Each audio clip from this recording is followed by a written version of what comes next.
लोकसभा चुनाव के लिए बीजेपी की पहली लिस्ट आने के बाद जिन नामों की सबसे ज्यादा चर्चा है उनमें से एक नाम है हेमा मालिनी का। हेमा मालिनी को इस बार फिर मथुरा से टिकट दी गई है। बीजेपी की पहली लिस्ट सामने आने से पहले ऐसा माना जा रहा था कि हेमा मालिनी को इस बार टिकट मिलना काफी मुश्किल है। इसकी वजह थी उनकी 75 साल की उम्र। हेमा मालिनी की उम्र काफी हो चुकी है और लगातार 2 बार से वह सांसद भी हैं। ऐसे में कई राजनीतिक जानकार दावा कर रहे थे कि उनका टिकट कट सकता है। लेकिन जब बीजेपी की पहली लिस्ट सामने आई तो मथुरा से एक बार फिर हेमा मालिनी को प्रत्याशी घोषित किया गया। हेमा मालिनी को टिकट मिलने की वजहों पर अगर गौर किया जाए तो कई जानकारों का दावा है कि इसकी खास वजह है। हेमा मालिनी 75 साल की उम्र में भी काफी सक्रिय हैं। इसके अलावा वेस्ट यूपी बेल्ट में राजवीर सिंह के राज्यसभा जाने के बाद बीजेपी के पास सशक्त जाट चेहरा नहीं रह गया था। हेमा मालिनी के पति धर्मेंद्र जाट समाज से आते हैं। राजनीतिक जानकारों का कहना है ऐसे में परोक्ष रूप से जाट समाज पर अपनी पकड़ बनाए रखने के लिए कोशिश की गई है कि हेमा मालिनी का टिकट न काटा जाए। यही नहीं, हेमा मालिनी दक्षिण भारत के ब्राह्मण परिवार से हैं और एक महिला हैं। ऐसे में हेमा मालिनी एक साथ 3 वर्गों को साधे रखने में मददगार हैं। हेमा मालिनी दक्षिण भारत से हैं, ऐसे में उत्तर भारत में उनका चेहरा दक्षिण में भी थोड़ा बहुत प्रभाव बढ़ाने में मददगार रहता है।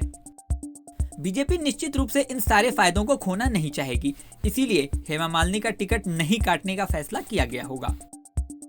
हेमा मालिनी भाजपा की कितनी सशक्त दावेदार हैं, इस बात से भी समझ में आता है कि पिछले साल अक्टूबर में हेमा मालिनी के एक डांस परफॉर्मेंस को देखने के लिए खुद प्रधानमंत्री नरेंद्र मोदी पहुंचे थे।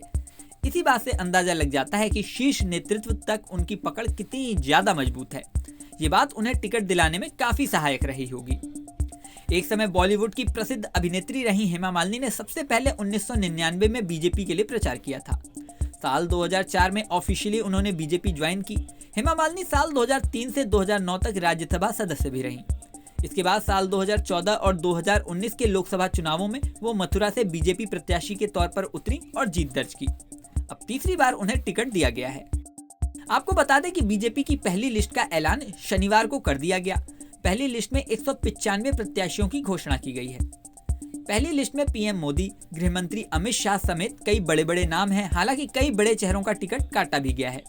जिन लोगों के टिकट काटे गए हैं उनमें मीनाक्षी लेखी, डॉक्टर हर्षवर्धन, प्रज्ञा ठाकुर जैसे कई बड़े नाम हैं। प्रज्ञा ठाकुर और मीनाक्षी लेखी जैसे नाम कटने के बाद भी ये जरूरी हो गया होगा कि महिलाओं के कुछ बड़े चेहरे लिस्ट में मौजूद रहें, जिससे महिला वोट बैंक पर पकड़ बनी रहे। इस वजह से भी हेमा मालिनी की दावेदारी मजबूत हुई होगी।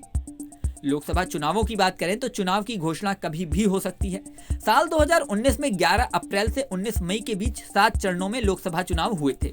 ऐसे में यह तय है कि इलेक्शन कमीशन कभी भी चुनावों की घोषणा कर सकता है।